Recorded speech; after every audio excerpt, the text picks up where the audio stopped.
Hello, I am Aerial Flood Advisory, and we're playing Endless Legend Shifters as the new faction, the Allayi, today.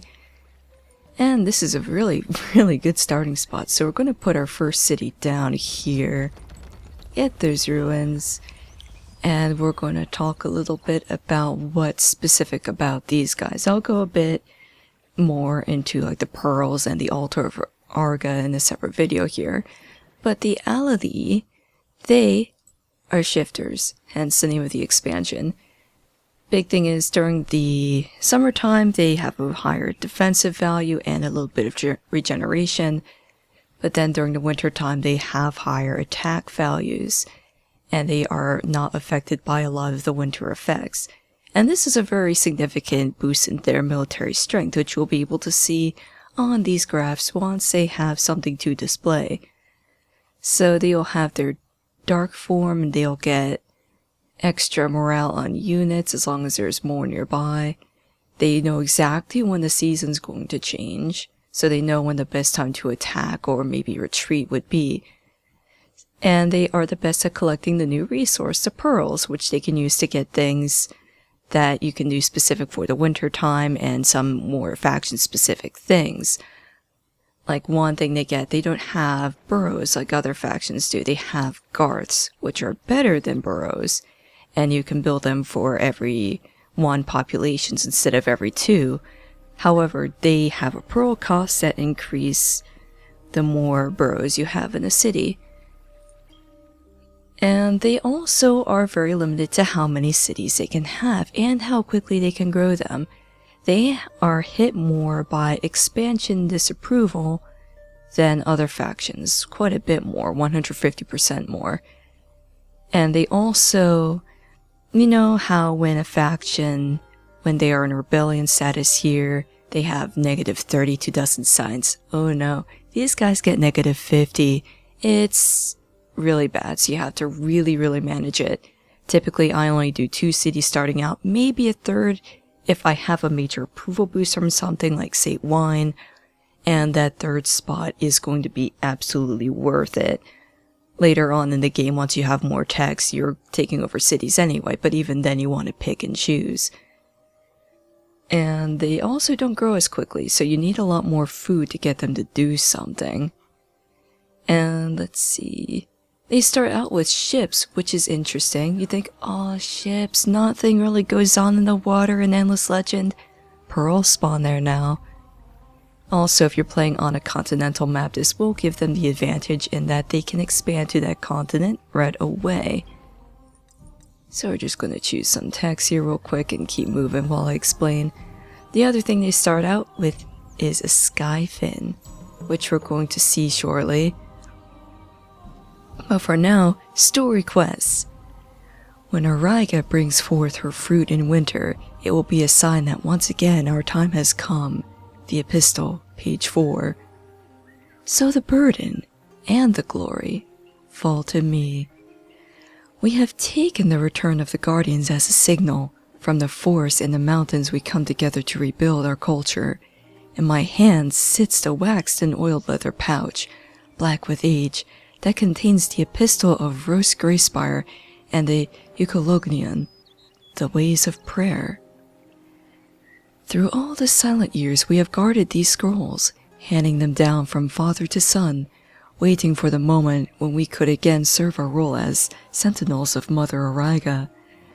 We are together except for the flying skyfin, a symbol of our power and freedom. With its strength we can reclaim our place by her side. These pearls, the winter fruit of the epistle, signal our resurgence. We will harvest them and use them to build an altar to Arga. As we do her bidding, we will grow our own strength. So they get a nice early boost because the altar, which we'll build in a bit, gives more influence in other things, so you can get to empire plans easily. And then there's a skyfin. Why bother splitting your army apart when you have this thing? It's flying, it's a support unit, it's really good at finding pearls. Wait, let's go in here. It's really good at finding pearls.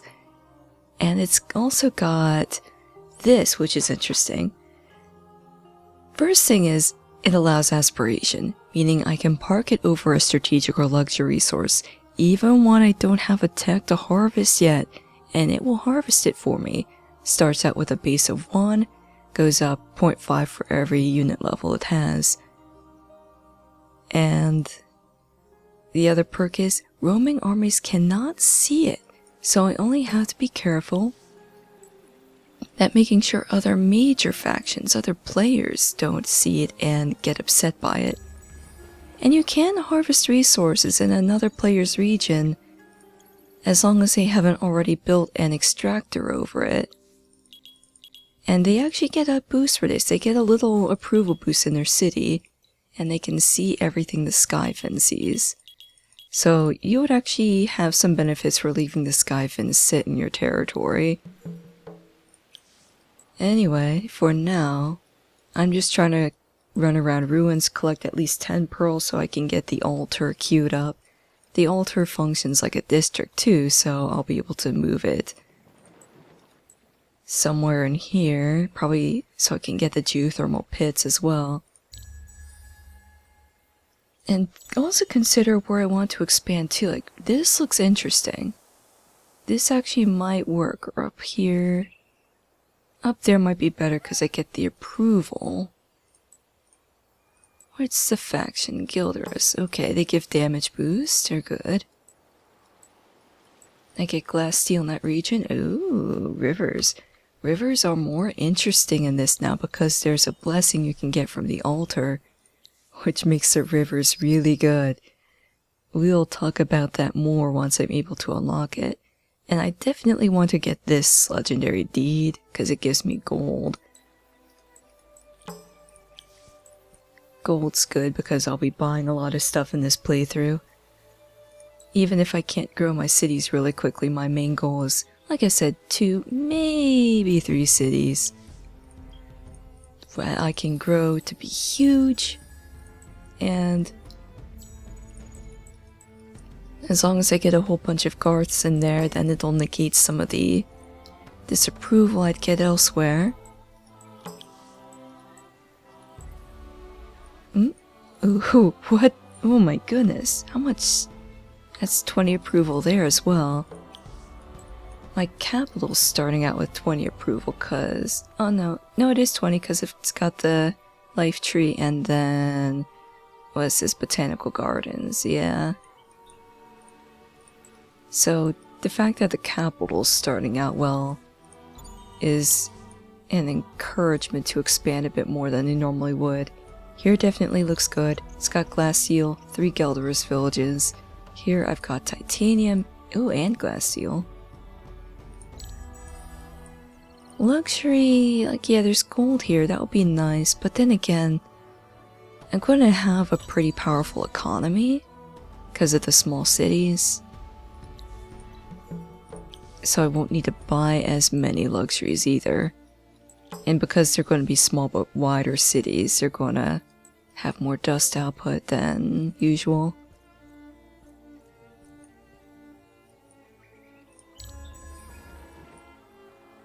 So, looking around, foresty region, more ruins. Another thing too with the ruins. Oh ho, this makes expansion easy. Freaking cult right there. They're also a nice city to take over later. They'll build it nice and wide for me, already fill it with all sorts of goodies. Anyway, as I was saying, I'm trying to collect some ruins here.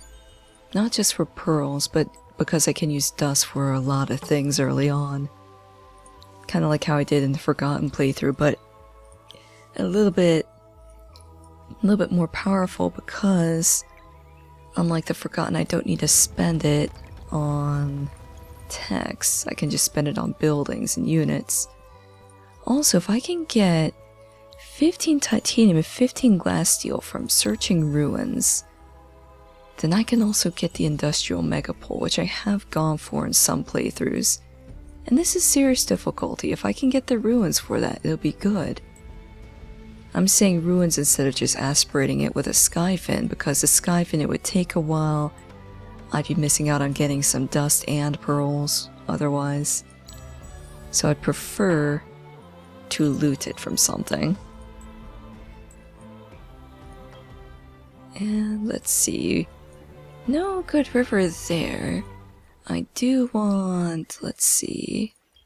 Let's go geothermic or geomic labs. Topography is the actual tech now.